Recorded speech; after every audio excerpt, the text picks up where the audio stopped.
Daniele Garcia, bom dia. Bom dia, querido. Satisfação recebê-lo aqui mais uma vez. Seja Prazer bem-vinda. todo meu. Obrigada. Avaliação do resultado do primeiro turno. Como é que Daniele avalia o resultado que obteve nas urnas? Olha, de forma muito positiva, muito feliz com o resultado, né? Eu sou neófita na política, não sou política. E estar no segundo turno com o prefeito com mandato, né? Que, sem nenhum pudor, usa as duas máquinas, a estadual e a municipal. Eu sou uma grande vitoriosa, né? Muito vitoriosa e muito feliz por todos os votos depositados. E essa campanha só cresce nesse segundo turno. Então, estou muito confiante. Tenho certeza que a vitória política nós já temos. A vitória eleitoral agora vai depender do povo. Naquele domingo, você fala aí que é a primeira vez, né, disputando uma eleição eleitoral. E na sua primeira vez foi a eleição de maior expectativa, porque trava o aplicativo, atrasa o resultado. Como é que foi esse bastidor de experimentar esse resultado, sem saber em que momento ele sairia? Foi tenso, né? Tenso. Porque eu acompanhei todas as outras eleições, porque trabalhei em muitas eleições como delegada, né? E me recordo de voltar dos plantões por volta das 7 horas, já com o resultado pronto, né? E naquele fatídico dia, a gente ficou esperando e não sabia se ia para o comitê, se ia para algum lugar, acabei ficando em casa. A imprensa toda se acumulou na porta da minha casa e só às 10h10 saiu o resultado. Então foi muito tenso. Mas foi uma experiência bacana, né? Aliás, toda essa experiência vivida até agora é muito enriquecedora, né? Não só profissionalmente, porque me enriquece pelo tanto que eu estudei o município, mas muito mais pessoalmente, né? Pelos contatos que tive, pela experiência de ouvir as pessoas, de lidar com a dor delas. Então, essa parte realmente é impagável. Daniele, com relação ao segundo turno, virada a página, começaram aí as declarações de apoio, de voto crítico. Daniele Garcia, como é que avalia o fato de não ter congregado aí os partidos que estavam na oposição? Narciso, eu acho que é muito, assim, já era muito esperado isso. Na minha cabeça, assim, o segundo turno e essas coligações todas pro lado de lá só mostram aquilo que a gente já sabia do início, desde o início. Quem é a efetiva oposição no estado hoje é Daniele Garcia, todos penderam pro lado de lá. Então, aqueles ataques fictícios, né, do primeiro turno só serviram para dividir a oposição. A oposição sai toda dividida e o outro candidato, o que é o atual prefeito, sair com uma margem de votos maior. E agora todos penderam para lá. Uma coisa interessante para o eleitor e o ouvinte, né, analisar é o tanto de pecha que colaram em mim. Então, eu fui de comunista a fascista na velocidade da luz, né? Eu era comunista, eu era fascista, eu saía vestida de Che Guevara, depois eu era bolsonarista, eu era esquerdista. Depois eu virei beligerante, que é uma mulher que vai para o combate, e ao mesmo tempo pusilânime, que é uma mulher que não tem coragem de enfrentar. Então, assim, quem é Daniele Garcia? Né? Porque a oposição me taxou de tudo. A oposição não, eles todos que hoje estão na situação, me taxaram de todos os adjetivos que você imaginar.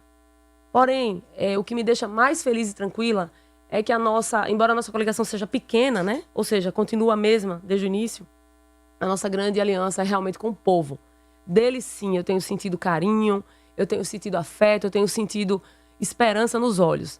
E é fato, né? Mesmo para quem leva em consideração apenas a pesquisa do Ibope, o tanto que a gente cresceu e vem crescendo nesse segundo turno. Então, eu já sou uma grande vitoriosa. Daniele Garcia, para este segundo turno, quando sentou com a coordenação, que botou lá no papel, olha, nossa votação aqui foi menos da metade do voto do adversário. Como é que a gente vai fazer para superar? Como é que vocês desenharam a campanha para esse segundo turno para chegar ao desafio de chegar no domingo como vitoriosa? É exatamente isso que você está falando, é um jogo de xadrez, né? A gente tem que pegar os números e estudar os números. Então a gente pegou realmente os bairros que a gente teve menos votação, né?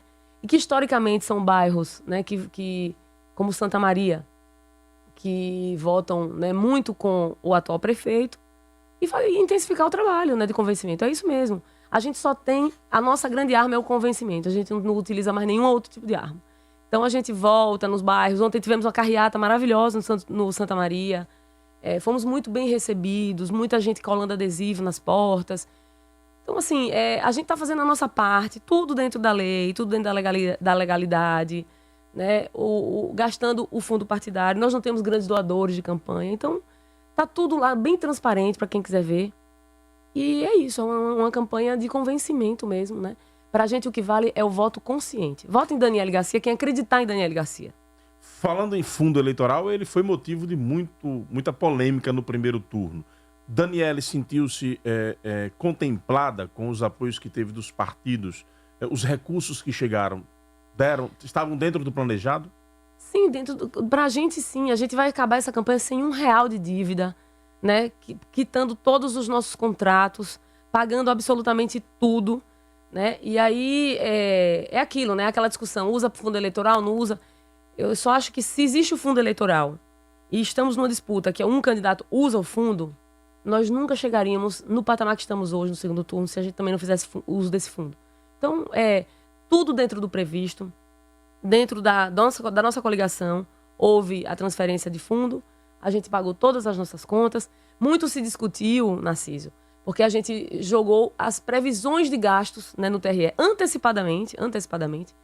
E algumas pessoas, gastou tanto com combustível. Não, nós não gastamos tanto com combustível, nós fizemos uma previsão de gasto. E a previsão de gasto, graças a Deus, é muito menor do que a previsão, não. O gasto efetivo é infinitamente menor. Então a gente está acabando essa campanha de forma muito limpa, sem processo, sem multa eleitoral e com todo o nosso fundo pagando as nossas contas. Graças a Deus. Vamos rememorar então agora as suas propostas. Eu acho que esse momento de entrevista é importante para isso, para que você possa voltar a dialogar aí com os eleitores de acordo com aquilo que você pensa para Aracaju. Saúde. Qual é a proposta de Daniele Garcia para a saúde? Acho que na saúde o principal gargalo, como eu já falei aqui, é a questão de zerar as filas de exames e consultas. E não vejo isso possível apenas com a rede pública. Vou deixar claro aqui, sou contra a privatização e terceirização da gestão da saúde ou qualquer gestão da gestão pública. Porém, a gente precisa de parcerias público-privadas. Então, nesse primeiro momento, a gente usaria a rede privada, né, para atender a comunidade e zerar essas filas. E, em seguida, retornaríamos ao serviço estritamente público. E todas as vezes que fossem necessários utilizar a rede privada, a gente usaria esse backup. Falo da terceirização e da terceirização do serviço público e da privatização, porque ontem tivemos uma reunião com vários sindicatos e esse foi um questionamento muito forte, né, por conta da terceirização do Nestor Piva, que, segundo os profissionais de saúde, é uma coisa que não surtiu efeito, encareceu o serviço e na visão deles, e que é a minha também, você acaba transferindo a gestão da saúde para uma empresa privada, que é exatamente o que a gente não quer. Então, a gente se propõe a zerar essas filas em 3 meses e é possível. Estudamos muito bem, fizemos conta para dizer isso aqui na rádio. A gente cria o Centro de Atenção à Mulher e à Primeira Infância. Um centro de atenção ao idoso, né, onde o idoso possa fazer seus exames e, de repente, continuar o dia no centro de convivência, né, inclusive com brincadeiras, jogos e interação com outros idosos para cuidar da mente mesmo, da questão da convivência. E um centro de diagnóstico e imagem, que eu acho que é um legado que fica aí para que a gente não precise, por exemplo, usar esse backup que eu estou falando que seria utilizado no primeiro momento, que são os exames na rede privada. Então a gente montaria um centro de diagnóstico e imagem para que a pessoa pudesse fazer seu exame e saísse com o resultado em 48 horas. Daquilo que está em prática hoje na gestão, o que é que Daniele daria continuidade? Na área da saúde, especificamente. Na área da saúde... Olha, assim, os postos que já estão, né, funcionando, eles óbvio que vão continuar. A gente precisa melhorar as equipes de saúde da família, que estão incompletas. Eu acho que a gente precisa aumentar o número de postos. A zona de expansão sofre muito com isso. O Santa Maria é um bairro enorme, cheio de loteamentos, né? E existe uma briga hoje para transformar o loteamento Marivan em bairro. Porque se transforma em bairro, você tem que colocar um posto de saúde, você tem que colocar na escola, creche. Então, a prefeitura se nega, às vezes, a dividir o bairro para evitar esse tipo de obrigação.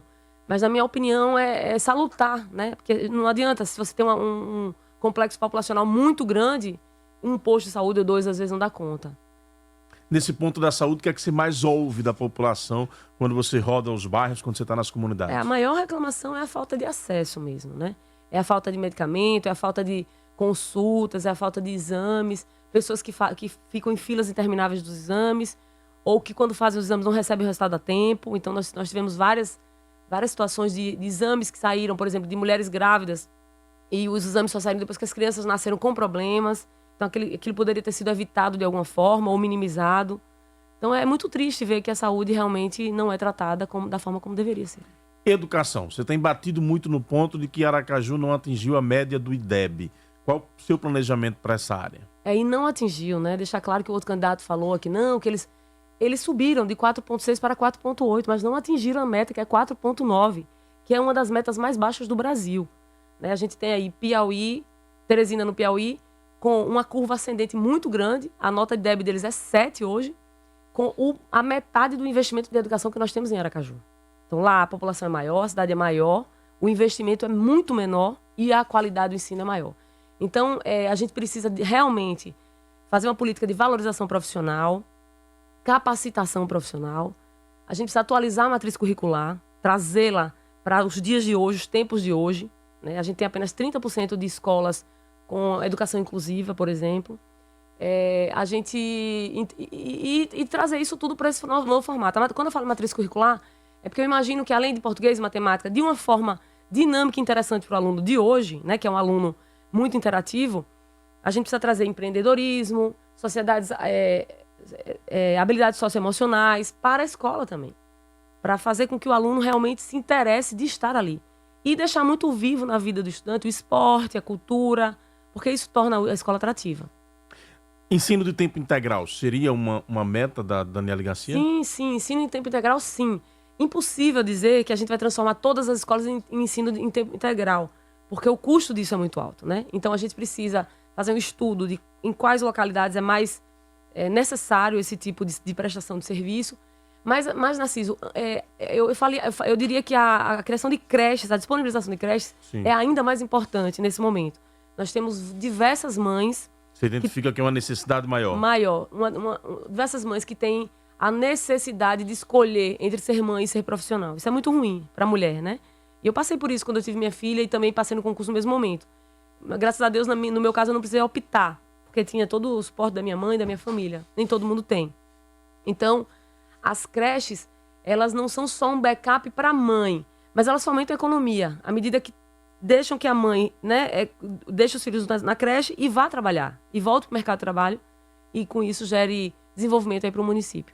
Estamos entrevistando a candidata Daniela Garcia aqui no Jornal da Fã. Trabalhamos em nome da Banese Corretora. Atenção para algumas polêmicas de quarentena. Já pensou se seu celular quebra justo agora? Ou pense aí se surgisse um problema com seu carro, tipo uma batida ou até um furto. Imagine a dor de cabeça se você precisasse de algum serviço para sua casa. Pois é, dê um basta no imprevisto. A Banese Corretora tem um seguro ideal para o que você quiser. Tem seguro para tudo. Faça já uma cotação e confira. Banese Corretora, você mais seguro.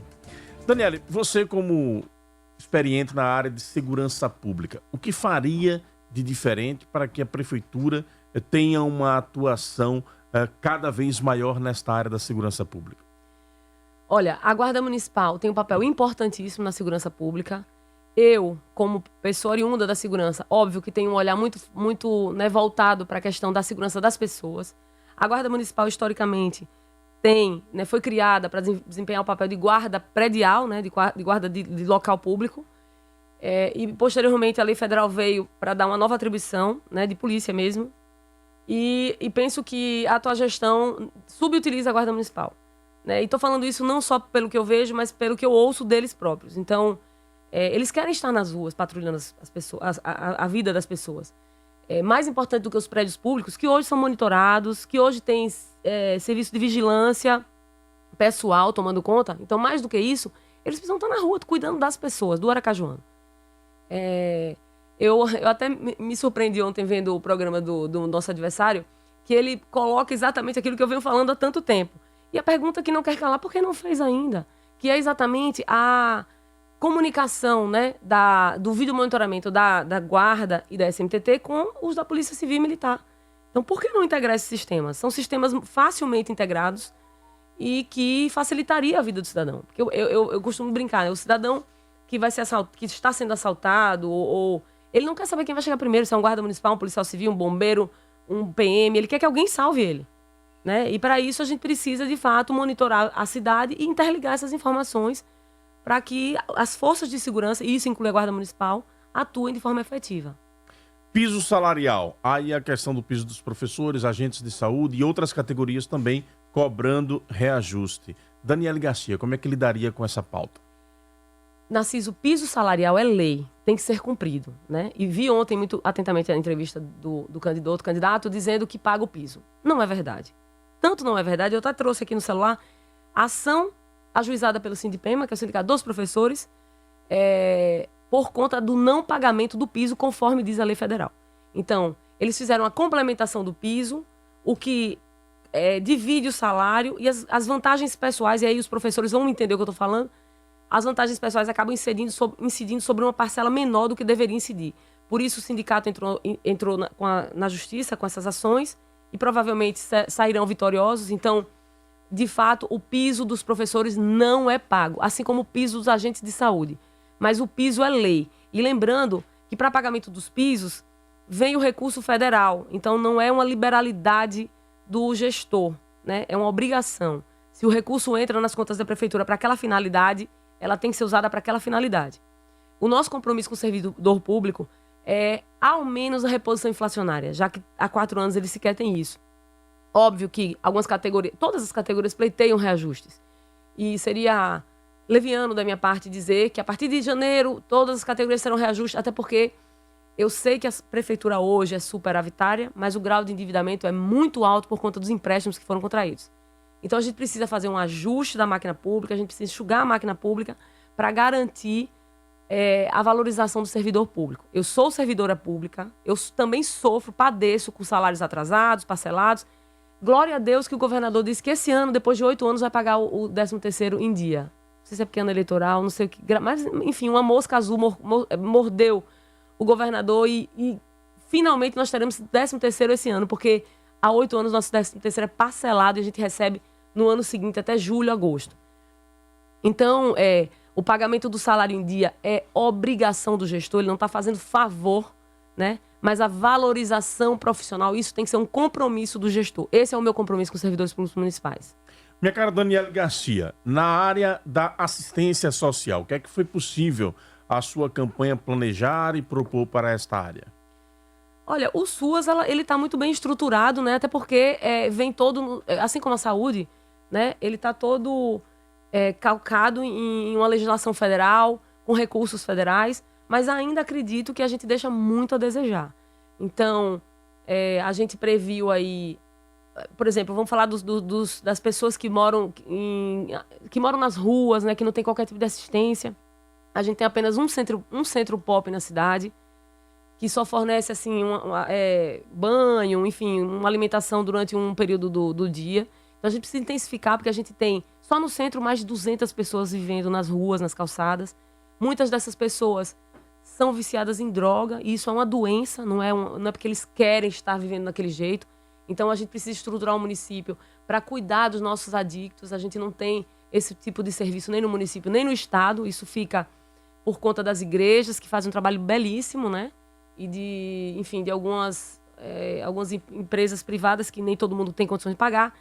E a gente precisa estruturar o papel do assistente social para que ele, de fato, dê essa assistência, né? A gente precisa reduzir as desigualdades para dar oportunidade a todas as pessoas. Falo muito dos pontos de partida porque gosto disso, né? Eu acho que a gente precisa igualar os pontos de partida. Se a gente tem a questão do negro, da mulher, da comunidade LGBT, né? Então, todas as pessoas que, de fato, sofrem algum tipo de preconceito, elas precisam ter as mesmas oportunidades, elas precisam ter os direitos garantidos, e tudo isso está muito bem desenhado no nosso plano de governo. Daniele, nós estamos de ontem para hoje com uma afirmação do monitoramento da pandemia no Brasil, apontando que Sergipe está tendo um crescimento novamente do número de casos. Caso eleita prefeita de Aracaju, Daniele Garcia voltaria a decretar fechamento de comércio, lockdown? O que providências tomaria para conter o crescimento da pandemia? Olha, eu pessoalmente sou absolutamente contra qualquer tipo de lockdown e fechamento. Eu sou absolutamente contra. Porém, é uma situação complexa que precisaria de um diálogo com duas categorias muito importantes, que é o pessoal da saúde e o pessoal do comércio, né? Então, o setor produtivo. Eu acho que qualquer decisão tomada sem diálogo com essas duas categorias seria uma decisão fadada ao insucesso e a muita revolta da população. Eu vinha conversando com, né, estudando essa tal dessa alta, né? Porque, na verdade, em Sergipe, os casos hoje de morte são muito poucos. Então, se tiver 1 ou 2 mortes, percentualmente ele aumenta muito, né, o índice. Acho que está controlado, né? Tenho monitorado isso com vários profissionais de saúde.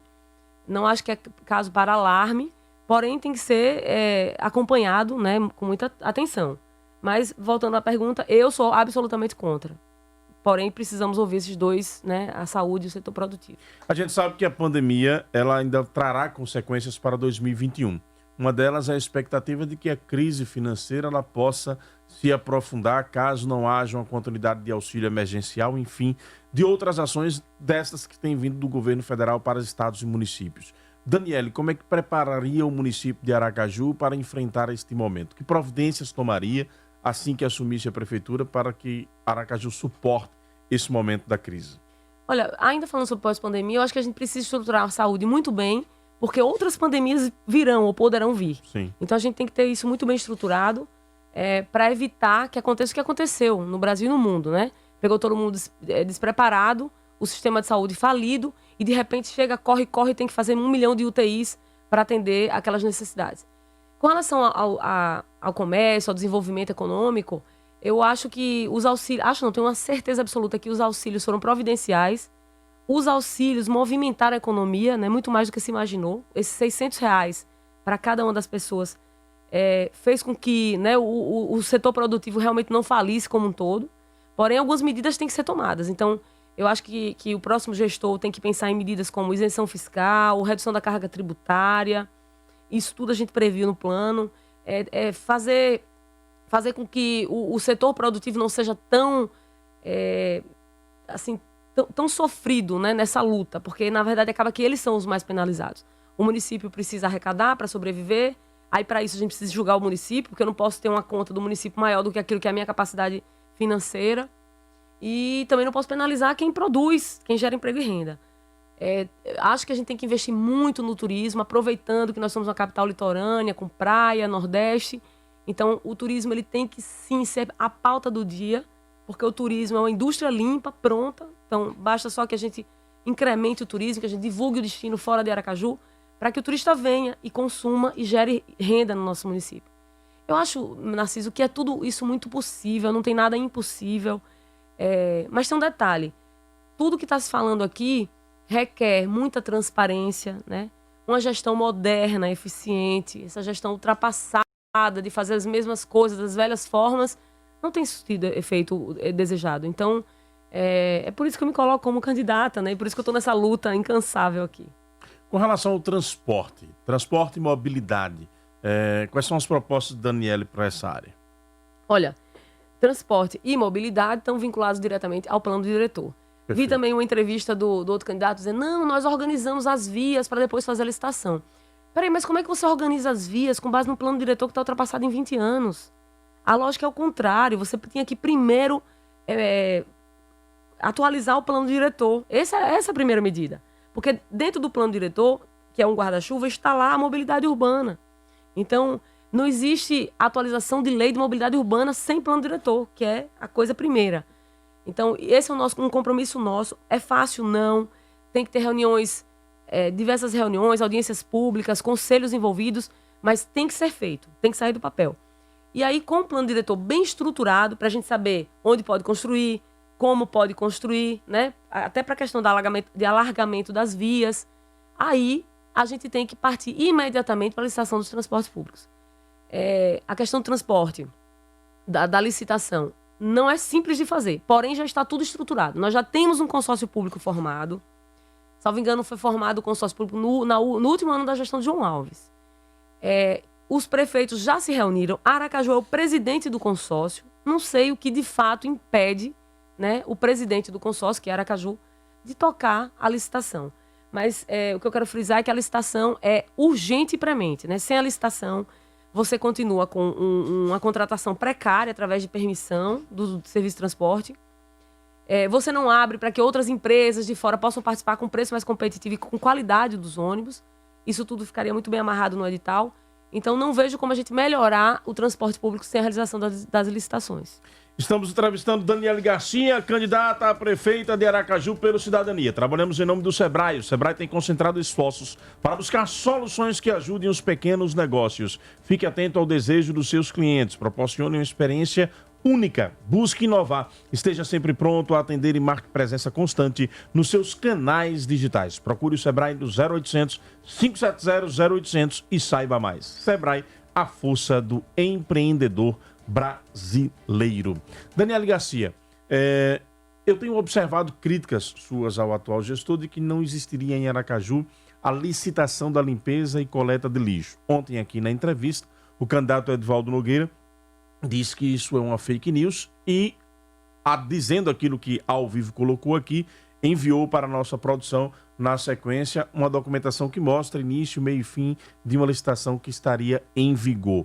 Daniele Garcia, tem ou não tem, na sua opinião, licitação em Aracaju? Por que essa colocação dessa crítica? Queria que você explicasse para esse ponto. Ele mandou só a licitação? Ele não mandou o processo judicial que ocorreu depois da licitação, não? Na documentação enviada, mas não. Eu explico para vocês. De fato, em 2017, houve a licitação do lixo. E a empresa vencedora é a empresa Tecnal. Ela venceu em primeiro lugar com menor preço. A segunda colocada foi a empresa Torre. Essa licitação foi feita pelo atual prefeito, de fato. Acontece que a primeira empresa, a Tecnal, ela foi desclassificada pela Imurb porque o endereço do engenheiro estava desatualizado no CREA. E aí, em seguida, eles contrataram a Torre. A empresa Tecnal judicializou. Talvez tenha faltado ao prefeito ter mandado essa parte aí. E por isso eu repito, eu não trabalho com fake news. Na judicialização da Tecnal, o Tribunal de Justiça, em julho de 2019, determinou que a empresa Torre não poderia ser contratada e que descontratasse a empresa Torre para contratar a Tecnal. E a Imurb, até hoje, não cumpriu a decisão judicial. Essa é a verdade dos fatos. Eu estou até aqui com o número do processo, eu também trouxe, né, porque eu ouvi a entrevista toda ontem. Então, houve uma licitação que foi anulada pelo tribunal, que entendeu que não podia ser contratada o segundo colocado, que era a Torre, por uma desclassificação apenas por conta do endereço do engenheiro desatualizado no CREA. Isso beira o absurdo, Narciso. Isso beira o absurdo. Então eu volto a dizer... Esse processo judicial ainda está tramitando. Esse processo judicial já está concluso. E o Tribunal de Justiça citou a prefeitura dizendo que teria que desfazer o contrato com a Torre para contratar a Tecnal. Isso tudo é público, tá no site do Tribunal de Justiça. É fácil a gente dizer na imprensa apenas aquilo que nos beneficia, né? Mas eu volto a dizer, eu só trabalho com a verdade, né? Trabalho com a verdade. Adoro vir para entrevista, porque aí a gente tem a oportunidade de falar exatamente aquilo que as pessoas escondem, para enganar o eleitor. Então, a empresa Torre é uma empresa que está há mais de 20 anos contratada, através de contrato emergencial, né? Espalham a mentira, e que fique claro aqui na FAM, porque eu sei que a gente tem muitos ouvintes, que nós iremos demitir os servidores da Torre. É mentira, por um motivo simples. Imagine que ganha uma empresa de Minas, do Rio, de São Paulo. Essa empresa vai trazer todos os garis de São Paulo, do Rio de Minas? Vai ter que abarcar a mão de obra local. Isso é óbvio, né? Isso aconteceu, inclusive, na época de João Alves, que foi um curto período de tempo em que a Torre não serviu ao município de Aracaju. Todos os servidores da Torre foram contratados pela nova empresa. Então, é mais uma mentira, né, que direcionam a mim.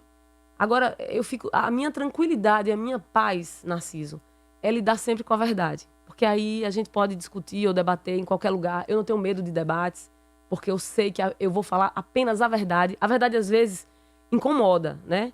Então, hoje eu sou uma mulher prepotente e arrogante, não é isso? Até bem pouco tempo, né, eu era festejada como uma delegada corajosa que enfrentava os bandidos mais poderosos do Estado. Eu quero dizer a todos os ouvintes que cheguei aonde cheguei pela minha coragem, pela minha firmeza.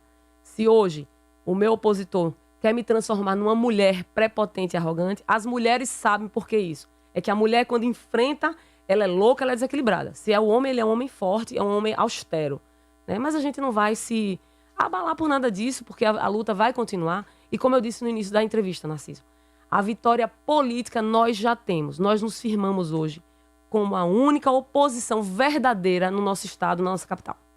Para não haver descontinuidade de serviço, né? Como é que Daniela lidaria com essa questão da torre, já que é um ponto muito forte que você Sim. bate em sua campanha? Veja, existe um contrato com essa empresa. Sim. E provavelmente um contrato com multa milionária em caso de descontinuidade do contrato. Então, a gente precisa analisar todas essas questões contratuais e precisa cumprir a lei, né? Se o tribunal está dizendo que não pode contratar a segunda e tem que se contratar a primeira, né? Ou se anule a licitação e faça uma nova licitação, dando oportunidade de novo a todas as empresas. E veja bem, eu não tenho problema algum de trabalhar com a empresa torre, desde que seja tudo dentro da lei, desde que seja tudo muito bem fiscalizado, né? Eu quero fiscais na Insurb que eu confie para dizer que a pesagem ali está sendo correta, né? Que, por exemplo, o lixo orgânico não está sendo misturado com entulho para dar um valor muito maior no final da pesagem. Então, esse tipo de coisa é que eu não vou permitir que aconteça, seja com a torre, com a empresa A, B, C, D, o alfabeto inteiro que quiserem. Então, a minha preocupação é de trabalhar de forma muito transparente e eficiente para com a população, sem desperdício do dinheiro público.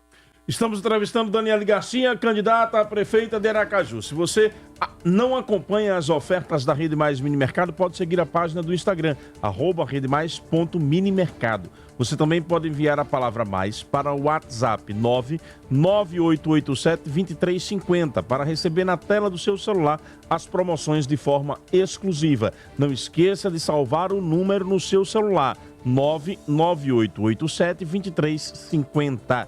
Rede Mais, o mini mercado da Rede Presidente. Minha cara Daniele Garcia, quando você fala em acordão no segundo turno, você está se referindo àqueles que se posicionaram com neutralidade também? Olha, aqueles que declararam... É interessante, você falou até, eu nem tive... Passou, né, despercebido, a questão do voto crítico, né? Sim. Inventaram essa nova modalidade sim. de voto crítico. Muito triste PT ver... e Rede com essa definição. E pessoal, né, também. Pessoal também. Fico muito triste, porque não sei se as pessoas sabem, mas o Alex Pedrão, que foi candidato, é meu primo, né? É meu primo. E vê-lo falar no jornal, votem em Edivaldo e não votem em Daniele, porque Daniele é fascista, é bolsonarista, me deixou muito triste, né? Mas, enfim, o que eu quero dizer é que, veja, o voto da neutralidade é um voto que é uma indicação de um voto não consciente, na minha opinião. As pessoas têm que ter opinião. Se vai lhe agradar ou não vai, Narciso, me perdoe, né? Porque a gente nem Jesus Cristo agradou todo mundo. Então, eu acho que as pessoas têm que se posicionar de forma firme. E talvez esse seja o grande problema das pessoas lidarem comigo. Ninguém está acostumado com a verdade, com a firmeza nas posições, né? Isso não é uma coisa que tem sido muito presente na nossa sociedade hoje. Mas eu não abro mão disso, né? Então, para aqueles que... A gente vê, por exemplo, Márcio Macedo, que é um cara bacana, que eu pessoalmente gosto muito, né? Ter batido tão fortemente no atual prefeito e depois declarar voto crítico em Edivaldo contra Daniele, que é fascista, também me deixou extremamente triste. Mas talvez o episódio que tenha me deixado mais triste, aí vai um desabafo, né? Vai virar manchete, já sei, né, Narciso? Amanhã. Acho que ela já sabia que eu ia chegar lá. Eu já tô me antecipando. Tá se antecipando. O apoio de doutora Gerlise para Edivaldo. Isso realmente me deixou muito triste. Porque, não sei se foi aqui ou em algum lugar, que ela falou que não esteve comigo. Nós estivemos juntos, sim. Nós estivemos juntas, ela e Alessandro. E, inclusive, na conversa, nós dizíamos assim, aqui é uma conversa de delegados. Estamos aqui como colegas, né? No pós-segundo turno. E conversamos, e ela falou que não teria como fechar um posicionamento porque teria que conversar com o presidente do partido, né, Machado. No dia seguinte veio aquela situação toda de João Alves, do agravamento da saúde. E quando a gente se viu, a gente foi pego de surpresa por um apoio a Edivaldo. Esse sim me deixou realmente, assim, perplexa. Porque imaginei que... Aliás, imagino que quem votou em Gerlise, né, não gostaria de votar em Edivaldo jamais. E talvez vê-la pender para o outro lado tenha sido muito decepcionante. Para mim foi decepcionante. Eu sei que você ia falar de outro. Vai, então pergunte. Pensei que você ia falar que a maior decepção teria sido a neutralidade de Emília. Não. Emília... Porque vocês vinham, eu me recordo da eleição de 2018, com uma demonstração de uma amizade, de uma relação pessoal muito forte. Aquele fato da não escolha dela enquanto candidata, naquele momento daquela apresentação da pesquisa, marcou a relação de vocês duas. Ela vai para um apoio ao Rodrigo e no segundo turno decreta a neutralidade. Olha, na verdade não abalou a minha relação com a Emília, né? Tanto assim que eu tô aqui, tem o meu WhatsApp aqui, ela venceu, eu mandei parabéns para ela respondeu. Nós temos uma relação extremamente cordial.